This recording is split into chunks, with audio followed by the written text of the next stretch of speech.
In a world plagued by gates and monsters, a dark castle looms under a stormy sky where an elite group of hunters stands ready to begin their mission. Leading the charge is the skilled swordsman Ishiki Seiya, who cuts through the demonic forces with blinding speed, while pushing his limits to power up for the fight ahead. Meanwhile, the warrior Konguchikara unleashes his crushing strength, and the mage Sajiri Aya rains down destructive fire upon their foes. But the enemy retaliates, forcing the team to rely on their defensive magic. And thanks to their support specialist Abe Taru, they quickly recover with healing potions. Then the hero Kira Haruto steps forward, channeling immense power into his blade, delivering a final decisive strike that clears the path to victory. So the world celebrates as news breaks that the S-rank guild Byakuren has finally defeated the infernal demon king. The hunters are hailed as heroes, but behind the scenes a darker reality persists. For in the depths of their base they keep two prisoners chained in darkness, the siblings Kuryu Makoto and Kuryu Minori, who are forced to endure a horrific fate. The hunters use them as a twisted training tool because killing them yields no experience.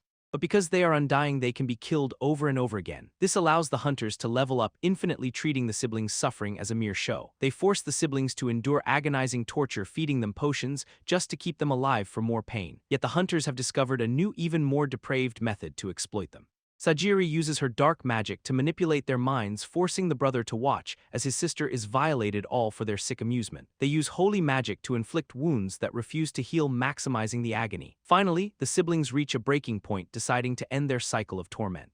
They drive a blade into each other's hearts, hoping that death will finally grant them release. But as they die, the hunters gain massive experience and the siblings realize the truth. They decide to use their forced cycle of death to grow stronger, vowing to get their revenge. They kill each other over and over, leveling up with every death. Preparing for the day they will finally break free and destroy everything. The S-rank guild Byakuren is famous for their heroic deeds, but behind their glorious reputation lies a terrifying secret. They keep their true power source hidden deep within the guild's walls, in a forbidden room that no one else is allowed to enter. There they hold the Kuryu siblings, using them as an infinite source of experience. The hunters ruthlessly slaughter the undying pair to level up their own strength, allowing them to reach levels that should be impossible for any human.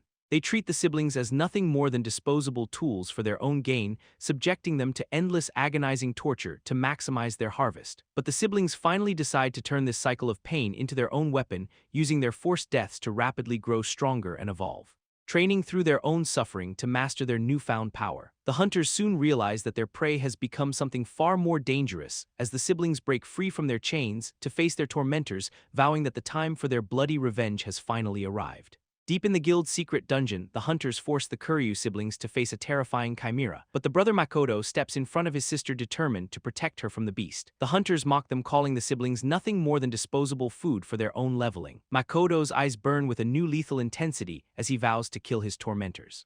Then in a sudden burst of speed, he launches a counterattack against the monster. He channels his power into a blade, striking with precision that catches the hunters off guard. The chimera retaliates, but Makoto refuses to back down, embracing the cycle of pain to grow stronger. He slashes through the beast, proving that their forced suffering has evolved into a deadly weapon. With a final brutal strike, Makoto kills the chimera, leaving the hunters in shock. He turns his gaze toward the hunter, his voice cold as he asks, "So you killed him?" Makoto reveals he has mastered a new skill, poisoning, turning his own blood into a lethal toxin. He slashes his own arm, declaring that he will return the hunter's own poison back to them. Then he unleashes his fury, crushing the hunter who dared to harm his sister. He stands over his broken enemy, ready to teach them the true meaning of karma. Meanwhile, the other guild members return, expecting a celebration, only to find a scene of carnage. They arrive just in time to witness the bloody cost of their depravity. Meet Konguchikara, the powerhouse of the elite S-rank guild Byakuren. But beneath his heroic facade, he hides a truly sadistic and malicious nature. For a year, he has been using the Kuryu siblings as a twisted training tool, slaughtering them to level up. He finds it incredibly easy to gain strength through their endless forced suffering. But when the siblings stop reacting to the pain, he gets bored and demands more. He cruelly attacks them, breaking their bones just to hear them scream. Then the unthinkable happens. The siblings manage to escape. The guild members are thrown into a panic, terrified that their dark secret will be exposed to the world. They rush to the dungeon only to find their precious training tools gone. They watch the recorded footage of their own depravity, realizing the siblings have finally reached their breaking point. Meanwhile, the siblings are on the run, desperate to survive in the wilderness. Exhausted and injured, they find a moment of peace, but they know the hunters are still out there. Suddenly, Makoto senses a familiar, chilling presence of malice nearby. He is ambushed, but he manages to dodge the lethal strike just in time. He finds himself surrounded by his tormentors, who have finally tracked them down. With nowhere left to run, Makoto stands his ground, ready to face the monsters who ruined his life. Makoto finds himself cornered in the woods by the hunters who have finally tracked them down. The hunters immediately activate their strength-enhancing magic, preparing to finish the job. They launch a brutal, overwhelming assault, but Makoto refuses to stay down. With a display of terrifying resilience, he snaps his own neck back into place, shocking his attackers. Then he unleashes a sudden violent counterattack, catching the hunters completely off guard. He strikes with lethal precision, proving that their cycle of suffering has turned him into a weapon. Makoto slashes through his enemies, his movements fueled by pure, unadulterated rage. He rips his own arm off, turning his blood into a deadly toxic poison. He strikes again, forcing the hunters to realize they are no longer the ones in control. But the mage retaliates with a devastating purple lightning strike, pinning Makoto down. Yet he moves with impossible speed, closing the distance before the mage can react. He advances through the chaos, his eyes burning with the singular goal of revenge. He vows that he will not let any of them escape his wrath. After the carnage, he leaves the hunters hanging as a grim warning. Meanwhile, Makoto and his sister Minori find a brief moment of safety in the wilderness. They huddle by a campfire, sharing what little food they have managed to scavenge. But Makoto knows he must head into the city to gather information on their enemies. He arrives in the city stunned by the scale of the world outside their dungeon. Above him, the city celebrates the heroic guild, unaware of the truth. Makoto watches in disgust as the media labels them as the villains who killed a hunter. He realizes the guild is spinning a web of lies to hide their depraved crimes. With his resolve hardened, he prepares to drag them all into hell. A few days after their daring escape, the Kuryu siblings are still on the run. Meanwhile, the S-rank guild Byakuren is in a state of panic over their missing test subjects. They have successfully framed the siblings as dangerous criminals, turning the entire world against them. But the guild members are obsessed with revenge, vowing to drag the siblings back into their hellish cycle of torture. Exhausted and hiding in the wilderness, the siblings find a brief moment of peace. Makoto realizes they need to hide their identities, so he fashions masks to keep them safe.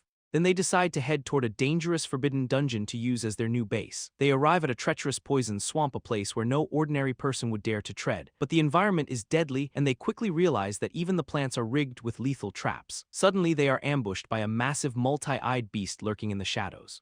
Makoto does not hesitate, lunging forward and slicing through the monster with terrifying precision. However, the battle takes a toll, and Makoto suffers a grievous injury. Yet as he bleeds, he notices something strange. His own severed limb is reacting to the environment. He realizes he has unlocked a new powerful skill, one that could finally turn the tide in their favor. With this newfound strength, the siblings are ready to evolve and strike back at those who destroyed their lives. 1 month after the siblings escape, the hunters are still out there ruthlessly grinding levels by slaughtering monsters. Kongu Chikara, the powerhouse of the guild, effortlessly crushes any beast that stands in his way. Meanwhile, the hunters gather around a campfire, frustrated that their favorite training tools are still missing. But then a chilling rumor reaches them about a mysterious masked man. Reports claim this stranger has been tearing through high-level dungeons with his bare hands. Kongu, sensing a challenge, immediately orders his team to head to the poison swamp. Deep in the toxic wilderness, the Kuryu siblings are trying to lay low. But Makoto suddenly senses a familiar, malicious presence closing in. It is Kongu, the man who made their lives a living hell. Makoto tells his sister he has to go, but she is terrified to let him face their tormentor alone. He reassures her that they have evolved, and now it is finally time for their revenge. Makoto activates his strength, preparing for the fight of his life. Kongu arrives, scanning the area with his vision enhancement, eager to find his prey. Makoto decides to use a clever distraction, sacrificing a small creature to set a trap. He uses his hypnosis skill to manipulate the local wildlife, sending a stampede of boars toward the hunters. The hunters are forced to deal with the chaos, but Kongu is only interested in the masked man. Suddenly, the hunters realize something is wrong as a lethal toxic mist fills the air. Kongu realizes too late that the poison is not from the boars. It is a trap set by his enemy. Before he can react, Makoto strikes from the shadows with blinding speed. Kongu barely manages to block the blade, finally coming face to face with the man from the rumors. The tension peaks as they lock eyes, both realizing that this battle will end in blood. Kongu, twisted and sadistic as ever, finds himself impressed by Makoto's strength. He offers his enemy a chance to join him, unaware that he is inviting his own destruction. Kongu Chikara, the sadistic powerhouse of the S-rank guild Byakuren, tries to manipulate the masked man with a twisted offer, but Makoto, the very victim he once tortured, stares back with cold, unwavering silence. Kongu, frustrated by the lack of reaction, lashes out with his usual brutality, reveling in the pain he inflicts because to him, it is nothing more than a game. Then in a sudden shift, Makoto strikes back with a precise, powerful blow, and the two clash in a fierce exchange of raw strength as Makoto proves that he is no longer the weakling they once discarded. Kongu, arrogant as ever, claims he was only using a fraction of his true power. But Makoto counters by exploiting the hunter's overconfidence, and suddenly the battlefield is engulfed in a lethal toxic mist. Kongu is caught off guard as a blade pierces his shoulder, delivering a deadly poison, and he realizes with horror that his opponent is far more inhuman than he ever imagined. Kongu unleashes a massive destructive attack to clear the air, shattering the ground beneath them in a desperate bid to regain control. But as the dust settles, the hunter finally recognizes his prey, and in a fit of rage, he vows to end Makoto's life once and for all. Only for Makoto to declare that death would be far too easy for a monster like him. The final confrontation begins as Makoto faces his tormentor Kongu. Kongu lunges forward with overwhelming confidence, but Makoto is ready, sacrificing his own limb to unleash a lethal trap. He lands a devastating counterpunch that catches the S-rank hunter off guard. Kongu is stunned, realizing his prey is no longer the weakling he once tortured. He mocks Makoto, trying to use the trauma of their past to break his spirit. But Makoto has evolved, and he signals the start of his true revenge. He strikes with cold precision, forcing the hunter to realize he is the one in danger. Kongu desperately tries to regain control by threatening Makoto's sister, but this only fuels Makoto's dark, uncontrollable rage. Makoto taps into a terrifying new power, surrounding himself in a shroud of shadow.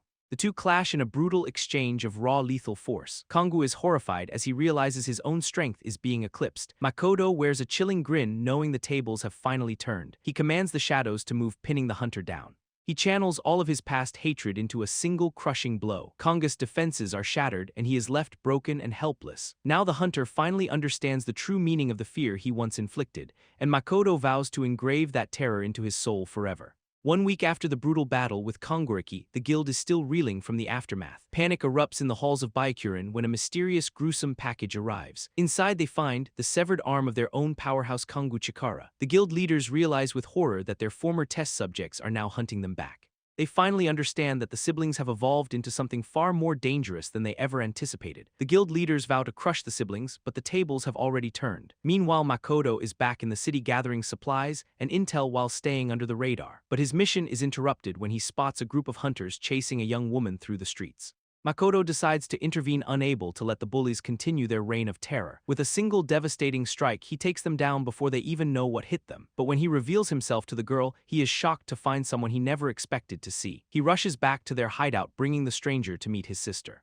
And the mystery deepens when they realize the girl is a perfect mirror image of Minori. The S-rank guild Byakuren is filled with powerful hunters, but their public image is built on a foundation of lies. Behind the scenes, the hero Ishiki Seiya is a sadistic monster who revels in tormenting his captives. He keeps his victims chained in the dark, finding twisted pleasure in breaking their spirits. But he has a particular obsession with Minori Kuryu, targeting her specifically for his depraved games. He treats his prisoners like disposable toys, discarding them whenever they stop being fun. Meanwhile, deep within the guild's secret facility, a dark experiment is unfolding. They have been mass-producing clones of Minori, hoping to use them as efficient tools for leveling up. But the process is flawed, and the clones are considered defective, soulless dolls. Seiya, however, is obsessed with the idea of owning the real Minori, viewing the clones as mere placeholders. Deep in hiding, the real Minori and her brother Makoto are reeling from the trauma of their past. They learn that Seiya is still using these clones, and the realization is horrifying. Makoto is shocked to discover that these clones actually possess emotions, despite what the guild claims. One of the clones even managed to escape after witnessing the siblings on the news. She begs for their help, revealing that many others are still trapped in that nightmare. Makoto realizes this is their chance to strike back, using the clones to infiltrate the mansion.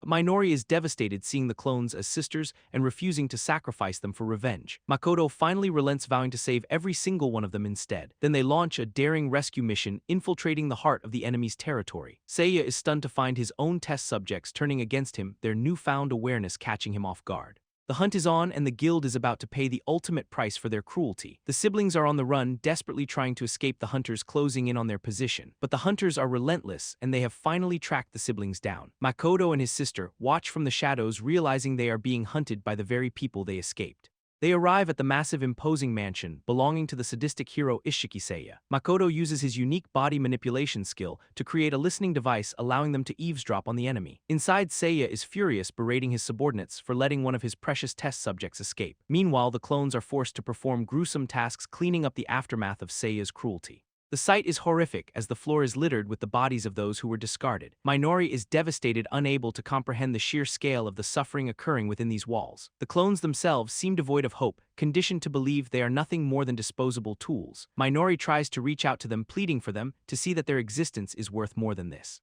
Suddenly, Seiya bursts in, his temper flaring as he discovers the disruption in his facility. He strikes out with brutal force, treating the clones as nothing more than defective goods to be destroyed. But in a shocking turn of events, one clone shields another, displaying a flicker of genuine humanity. Seiya realizes the intruder's identity, his twisted excitement growing as he recognizes Minori. Makoto realizes the mansion is crawling with combat-trained clones all bearing his sister's face. The final battle begins as Makoto prepares to tear down everything Seiya has built to save them all. The infiltration of the Byakuran mansion begins, but the siblings are immediately swarmed by combat-ready clones. The clones identify Makoto as the original's brother, yet they show no hesitation in their mission to eliminate him. They follow their master's orders without question, viewing everyone as a disposable target. A cold mechanical voice confirms the directive. The intruders must be eliminated. Minori is shaken by the sight of her own face staring back at her, but Makoto stands firm. He activates his power, ready to dismantle the facility and save the souls trapped within. Suddenly, the sadistic hero Ishiki Seiya intervenes, striking down a clone with casual, chilling cruelty. He revels in the suffering of his toys, mocking the very idea of their humanity. Seiya is delighted to see the real Minori, his obsession, reaching a fever pitch. He taunts them, blaming the siblings for the deaths of his other prized subjects. He forces a confrontation, demanding to know why they would dare return to his domain. Minoru's rage boils over as she vows that she will never forgive him for his atrocities. Seiya continues his twisted game, using his blade to torment the clones right in front of them. He dismisses their lives entirely, claiming they are nothing more than worthless dolls. He promises to distort Minoru's face with pure despair, savoring the thought of breaking her spirit. Minori begins to channel a surge of power, refusing to let the cycle of abuse continue. Seiya remains arrogant, blind to the fact that his control is slipping away. He demands they bow to him, trying to force them into submission one last time.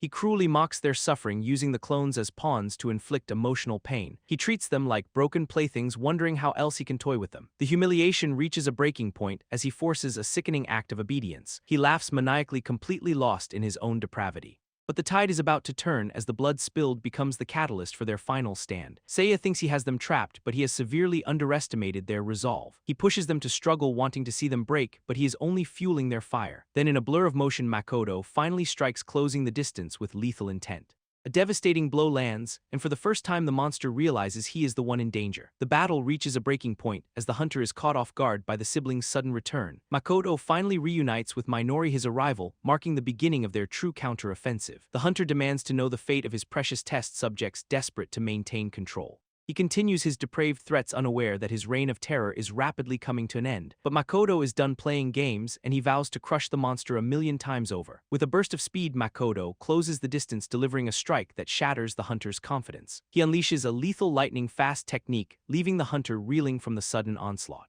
The hunter is horrified as his own arm is severed, the tables finally turning in this brutal confrontation. Makoto stands amidst the wreckage, forcing the hunter to face the consequences of his twisted experiments. In a panic, the hunter commands the clones to shield him, using them as disposable pawns. The clones swarm the room, but their mechanical obedience is about to be tested. They launch a coordinated attack, but Makoto is ready to dismantle the facility piece by piece. Minori reaches out to her sisters, pleading for them to stop and see the truth. But the hunter cruelly strikes them down, showing no remorse for the lives he has ruined. Makoto's rage boils over at the sight of his sister being targeted once again. The clones begin to hesitate, their conditioning faltering as they witness the siblings' bond. One of the clones finally breaks free, recognizing the humanity she was denied. The hunter laughs in the face of their suffering, still believing he holds all the power. Makoto cuts through the lies, forcing the clones to realize they are more than just tools. The hunter is stunned by the changing tide, his arrogance beginning to crumble. He threatens to discard another life, but his control over the clones has vanished. Makoto strikes with lethal precision, finally putting the monster in his place. The hunter is left broken and desperate, watching his empire collapse around him. Makoto stands tall, his power surging as he prepares for the final blow. The truth of the clones' existence is laid bare, sealing the hunter's fate. The clones finally understand who their true enemy is, turning their blades against their master. The hunter is surrounded, finally forced to face the terror he once inflicted on others. The clones reveal their existence, explaining they are essentially the same as the original Minori, and through this connection, Minori begins to experience the traumatic memories of her brother's struggle. Makoto realizes that his unique physical manipulation skill is the key to breaking their conditioning, but the sadistic hero Ishiki Seiya is furious, demanding his dolls return to their obedience. The clones, however, have found a new sense of purpose, vowing to protect the ones who show them warmth. Then in a flash of violence, Makoto strikes, catching the arrogant hero completely off guard. The tables have turned as the clones turn their weapons against their former master. Minori is consumed by a cold, righteous rage, refusing to let anyone else but her deliver the final blow. With a lethal strike, she begins to dismantle the monster, forcing him to feel the pain he inflicted. She demands he face the consequences of his atrocities as the cycle of abuse finally shatters. Meanwhile, they discover the dark secret hidden in the basement, a creature being used for horrific experiments. The truth is even more sickening, revealing the depths of the guild's depravity. So they decide to infiltrate the deepest level of the facility to end it all. But the beast is unleashed and the situation spirals into absolute chaos. The creature turns on its captor and the hunter becomes the hunted. After the dust settles, they take a moment to breathe, the weight of their actions finally sinking in. Makoto knows the mission is not over. He needs to gather intel to burn the rest of the guild to the ground. One of the clones steps forward to guide him, but the piece is short-lived. Suddenly a blade slashes through the air and the clone is struck down in an instant. Makoto watches in horror as the life is snuffed out before his eyes. And standing in the doorway, a familiar dangerous face emerges, signaling that the nightmare is far from over. The mansion is a graveyard of discarded lives, and Makoto is hunting for the man responsible. He finds the scene of the crime, but the sadistic Ishiki Seiya is already waiting for him. Seiya mocks their reunion, clearly enjoying the twisted game he has forced them into. He makes his intentions clear, vowing to destroy them both. Then Seiya strikes with terrifying speed, catching Makoto completely off guard. Makoto is sent flying, his body reeling from the sudden brutal onslaught. Seiya continues to dominate the exchange, taunting Makoto for his lack of reaction time. Makoto is left wounded and desperate, realizing he is facing a monster he cannot easily defeat. He tries to activate his regeneration, but his body refuses to respond. Seiya reveals his blade is imbued with a holy attribute, effectively sealing Makoto's ability to heal. Trapped and outmatched, Makoto's only focus remains on ensuring Minoru's escape. Seiya taunts him, confirming that he knows exactly where his sister is hiding. He claims he is actually grateful to Makoto for thinning the herd of his disposable test subjects. Seiya admits that killing them only makes him stronger, and he plans to use Makoto to level up even further. He delivers a devastating blow, piercing Makoto and leaving him broken on the floor. Seiya revels in the overwhelming exhilaration of his absolute power. He offers a cruel ultimatum: surrender now and he will let Minoru go. Makoto is forced to his knees, begging for his sister's life, but Seiya only laughs, revealing his true plan to kill them both regardless. Suddenly the clones arrive, surrounding Seiya to protect their brother. They have finally broken their conditioning, choosing to stand by the siblings. They offer their own lives as a final act of defiance, preparing to sacrifice themselves to save the pair. Then they activate a desperate teleportation spell, forcing an escape. One of the clones reveals a hidden truth, pulling a weapon from within herself. She reveals her own soul is being used as a biological bomb, a final lethal surprise for their captor. The facility erupts in a blinding flash as they finally turn the tables on the monster. Sajiri Aya is known as the most beautiful woman in Byakuren. And while she appears kind and impartial, everyone who gets close to her eventually falls in love. But only those who truly spend time with her discover the dark, twisted secret she hides. Behind her perfect facade lies a blood-soaked reality. 6 months ago, she began her horrific experiments, harvesting subjects in a secret facility. She keeps her victims trapped in tanks, draining them of their life force to fuel her own desires. The cruelty is relentless as she drains their blood while they are still alive. She views these lives as nothing more than resources to help her level up. Her obsession with eternal youth drives her to commit these atrocities without a shred of remorse. She marvels at how their skin remains smooth and youthful even after they are tortured to death. For her, this is the ultimate dream of eternal beauty, and she will do anything to maintain it. She drinks their blood, savoring the power it grants her. She demands more, her depravity growing with every drop she consumes. In the present, a massive explosion rocks the area, signaling a chaotic turn of events. Kira watches the destruction, wondering if their targets have managed to escape. He informs Aya that the siblings have killed Seiya and are on the run again. Aya flies into a rage, demanding their capture at any cost. She is desperate, fearing that without their fresh blood her precious beauty will fade. Kira, however, is completely indifferent to her vanity and her demands. He challenges her authority, refusing to be treated like a subordinate. He mocks her anger, warning her that her rage will only give her wrinkles. Aya snaps, unleashing a torrent of flames as she prepares to attack him. Meanwhile, the siblings have been blown far away to a mysterious glowing dungeon. Makoto is devastated, feeling the weight of his failure to protect those he promised to save. Minoru comforts him, reminding him that he fought with everything he had. She reassures him that their sacrifice was not in vain, as it ultimately brought them together. They hold hands, vowing to become stronger and face the world together. But the world has turned against them, with a massive bounty placed on their heads. They realize they are being hunted, and they must leave the dungeon immediately. They spot the exit, but their path is suddenly blocked by a terrifying presence. A massive ancient dragon emerges from the shadows, ready to strike. The siblings are left in shock, facing a new monstrous threat in their desperate flight. The siblings are caught off guard when a massive top-tier dragon suddenly appears outside the dungeon. But the creature immediately unleashes a torrent of fire, forcing them to scramble for their lives. They are terrified, wondering how such a powerful beast could be roaming free in the open. They spot a nearby town, hoping for safety, but the dragon follows and begins to incinerate the settlement. Makoto realizes this is not a natural encounter. The dragon's immense heat and impenetrable scales make it nearly impossible to defeat alone. With no other choice, Makoto decides they must fight to survive and gain the experience needed to take down their real enemies. They split up to flank the beast, coordinating their movements to find an opening. Makoto pushes his physical enhancement to the limit, launching himself into the air to challenge the dragon directly. He aims for the head, but the dragon's scales are far too durable for a standard strike. Minori realizes they need to target the gaps in its armor if they want to do any real damage, but the dragon retaliates, blasting Makoto with a point-blank flame attack that leaves him severely wounded. Minori steps in, unleashing her own dark magic to defend her brother. To her shock, her black flames consume the dragon's magic, burning through its defenses. Makoto is badly burned, his bones melting from the intensity of the dragon's breath, yet he refuses to give up. Minori taps into a terrifying new level of power, unleashing a black inferno that finally overwhelms the beast. The dragon falls, and the siblings are rewarded with a massive level up. As they examine the carcass, they notice the dragon's eyes glowing with a faint, hypnotic pink light. Makoto realizes this was no wild animal. It was being controlled by someone powerful. The culprit is revealed to be the beautiful but twisted Sajiri Aya. And as they look to the horizon, they realize the danger is far from over as more forces are already closing in. The siblings find themselves cornered by a group of hunters, but they quickly realize these men are being controlled by a dark force. Then the battle begins, and Makoto is forced to defend his sister against the relentless attackers. Makoto unleashes a powerful strike, taking down his opponent with raw, desperate strength. But the chaos only escalates as a massive dragon descends, unleashing a torrent of fire upon them. The siblings are forced to split up, with Makoto taking on the beast while Minori faces the hunters. Makoto insists on handling the danger alone, but Minori refuses to let him bear the burden by himself. They share a moment of resolve, vowing to fight together and exact their revenge. Minori taps into her dark power, preparing a devastating counterattack against the hunters. The battle turns into a brutal clash, with the siblings cutting through their enemies with lethal precision.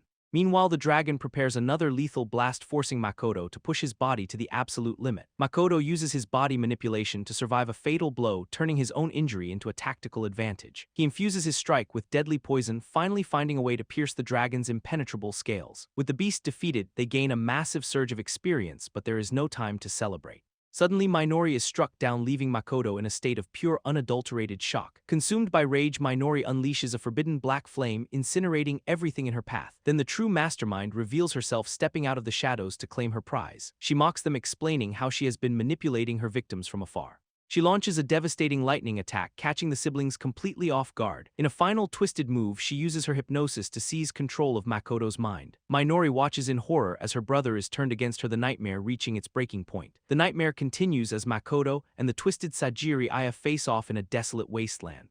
Aya mocks Makoto, offering him a twisted form of eternal youth at the cost of his humanity. But before she can sink her claws into him, she strikes with cold, calculated cruelty, piercing Makoto with her blade. Minori arrives just in time to witness the horror, but she is horrified to see her own brother turned against her by Aya's dark hypnosis. Aya commands the mind-controlled Makoto to fight his own sister, forcing a tragic confrontation. Minori is pushed to the brink, struggling to defend herself against the brother she loves. Desperate and heartbroken, she finally taps into her forbidden dark powers to survive. The battle turns brutal as Makoto, still under Aya's control, shows no mercy. Yet even in the chaos, the bond between the siblings remains as they silently vow to break free. Minori finally snaps, her rage boiling over as she declares her intent to kill the woman who destroyed their lives. She unleashes a devastating black flame explosion, turning the tide of the battle. The power surge is immense, and Minori realizes that mere strength will not be enough to win. She fights with everything she has, fueled by the memory of her brother's true self. As they clash, the system registers their growth and they begin to level up in the heat of combat. Minori's desperate suicide attack shatters the battlefield, forcing Aya to retreat. With the hypnosis finally wavering, Minori stands tall, her dark aura flaring with newfound resolve. Makoto begins to regain his senses, and the siblings stand united once more. The nightmare is far from over, but now they are finally ready to fight back together. The siblings finally confront the mysterious woman who has been pulling the strings from the shadows. She is stunned, wondering if the recent explosion was enough to shatter her powerful hypnosis. But her arrogance remains, and she arrogantly decides to simply cast her spell once again. Then she unleashes a horde of mind-controlled puppets and a massive dragon to finish them off. The battle erupts instantly, with the siblings forced to fight for their very survival. Makoto and Minori stand back to back, parrying the relentless assault of the brainwashed attackers. Makoto leaps into the fray, using his enhanced strength to create an opening. But the dragon looms over them, breathing a torrent of fire that threatens to incinerate everything. Minori realizes they are outmatched and prepares a desperate forbidden countermeasure. She unleashes a devastating black flame that tears through the dragon's defenses, finally striking back. The witch watches in frustration, mocking their efforts as she refuses to back down. She reveals the true horror of her puppets, noting they will fight until their very hearts stop. Makoto realizes he has to get physical, delivering a brutal blow to one of the attackers. The violence escalates with the siblings forced to cut down those who have been turned into mindless husks. Minori notices a critical weakness, urging her brother to focus on knocking them out rather than killing them. Makoto shifts his tactics, using precise strikes to neutralize his opponents without lethal force, but they are completely surrounded with more enemies closing in from every direction. Then the dragon descends, pinning Makoto to the ground in a crushing display of power. The witch seizes the moment, activating her temptation hypnosis directly on Makoto. The dark magic takes hold and Makoto's eyes begin to lose their light. She laughs, maniacally reveling in the fact that she has turned the brother against his own sister. She commands him to destroy Minori, forcing a tragic and heartbreaking confrontation. But just as she gloats, Makoto suddenly turns his blade, striking the witch with unexpected ferocity. He reveals that her hypnosis has no hold on him anymore, his level having surpassed her own. The witch flies into a blind rage, unleashing a chaotic storm of elemental magic. The siblings stand united behind a powerful barrier, completely unfazed by her desperate tantrum. She calls down a meteor shower, hoping to crush them under the weight of her power. Minori steps forward, tapping into her own dark potential to unleash a black line attack. The witch's defenses crumble, and she realizes with horror that her magic is failing. As her skin begins to burn, she screams in agony, her vanity shattered by their overwhelming strength. The siblings turn the tables, subjecting the witch to the same psychological torment she inflicted on others. They leave her trapped in her own mental hell, savoring the irony of her defeat. And finally, the witch awakens to find herself trapped in one of her own horrific experimental tanks. The witch finds herself trapped, suspended in a mysterious tank. She screams in confusion, demanding to be let out. But her desperate attempts to use magic only result in failure. Then she realizes Makoto is watching her, his presence cold and detached. Makoto reaches for a control panel, and she begs him not to press the button. But he ignores her pleas, triggering a mechanism that causes her immense, agonizing pain.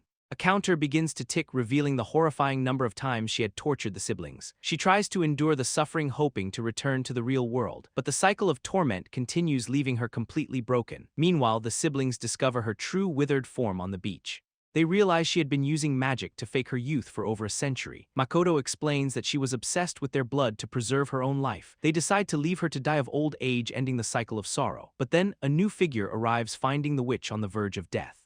She begs him to kill her before she ages any further. He coldly refuses, leaving her to rot away as an ugly old hag, and with a sinister smile, he vows that the siblings will not escape him. The siblings find a moment of peace to rest in the forest, but they know their journey is far from over. They discuss their greatest enemy, Kira Haruto, knowing that killing him is the final step to their revenge. Suddenly, a powerful blast of energy strikes their camp, forcing them to scramble for their lives. Out of the smoke emerges Kira Haruto, his presence cold and his intent clear. Makoto lunges forward, his rage fueling a desperate clash against his nemesis.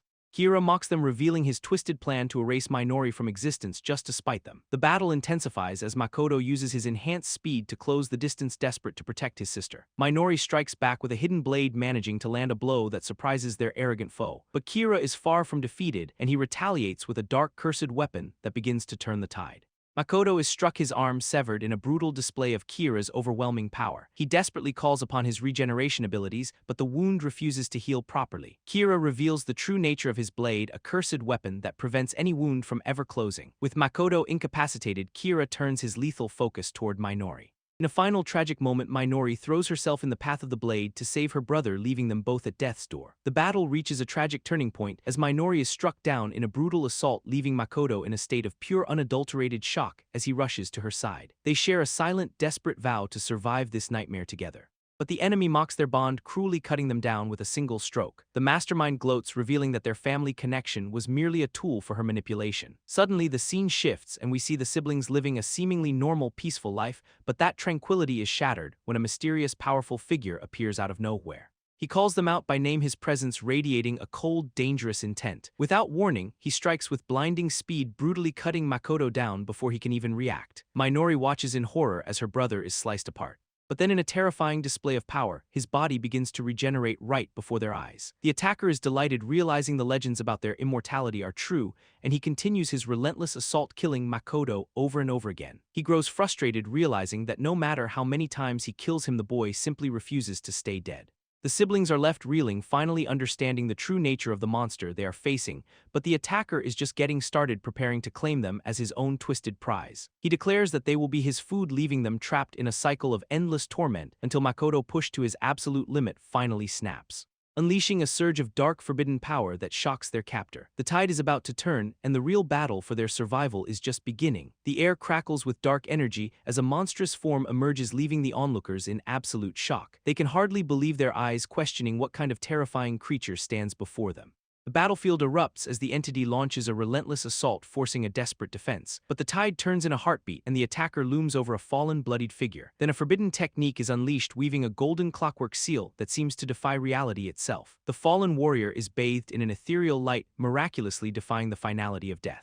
Their enemy recoils in disbelief, certain that the killing blow had been struck true. He realizes with mounting dread that he is witnessing a rare and terrifying species evolution. Meanwhile, the target of his obsession has shifted, and he turns his predatory gaze toward the brother. He strikes with blinding speed, cutting through the forest and the boy's defenses alike. The monster stands over his prey, savoring the kill, but the boy refuses to stay down. Makoto lunges with renewed ferocity, his blade carving through the darkness. The attacker is stunned, revealing he had killed the boy thousands of times just to grow stronger. But the boy finally snaps, his rage manifesting as a surge of forbidden, overwhelming power. They clash in a violent storm of steel and aura, neither willing to yield an inch. Makoto is pushed to the brink, his body broken and bleeding, yet his spirit remains unbroken. The enemy mocks him, questioning if a mere descendant of the immortal could ever hope to win. Then the monster prepares a final devastating strike, gathering all his malice into a single point. Makoto takes the hit, but his counter-attack pierces deep into the heart of his tormentor. The battlefield freezes as a mysterious golden seal binds the monster's movements. With a brutal blow, the boy sends his enemy crashing into the earth. The hunter has become the hunted, and the monster finds himself cornered at last. Minori stirs her eyes, flickering open to witness the aftermath of the carnage. Suddenly, a chilling presence descends from the sky, casting a long shadow over the exhausted siblings. They look up, paralyzed by the sight of a new, even more terrifying nightmare rising to meet them. The air crackles with dark energy as a monstrous form emerges, leaving the onlookers in absolute shock. Minori is left in disbelief, wondering how they are still alive after such a brutal assault. The enemy reveals his true, terrifying form, mocking their struggle. The battlefield erupts as they clash in a violent storm of steel and aura. Makoto is pushed to the brink, his body broken and bleeding, yet his spirit remains unbroken. Then a forbidden technique is unleashed, gathering all his malice into a single point. Makoto takes the hit, but his counterattack pierces deep into the heart of his tormentor. The hunter has become the hunted, and the monster finds himself cornered at last. Suddenly, a forbidden technique is unleashed, weaving a golden clockwork seal that seems to defy reality itself. Their enemy recoils in disbelief, certain that the killing blow had been struck true. The fallen warrior is bathed in an ethereal light, miraculously defying the finality of death. Makoto unleashes a surge of dark, forbidden power that shocks their captor. The tide turns in a heartbeat, and the attacker looms over a fallen, bloodied figure. But the boy finally snaps, his rage manifesting as a surge of forbidden, overwhelming power. Minori stirs her eyes, flickering open to witness the aftermath of the carnage. A few days later, the truth of their struggle is finally exposed to the public. The world learns of the monster's true nature, and voices of sympathy for the siblings begin to rise. The siblings find a moment of peace to rest, looking out at the vast open sky. They share a silent, desperate vow to survive this nightmare together, starting over as many times as it takes. And after everything they've endured, the weight of the past finally lifts, leaving them to look toward the horizon and whisper that it's time to let go of the pain so they can finally start over. Man, what a story. If you enjoyed it, make sure to like and subscribe. You don't want to miss what's coming next.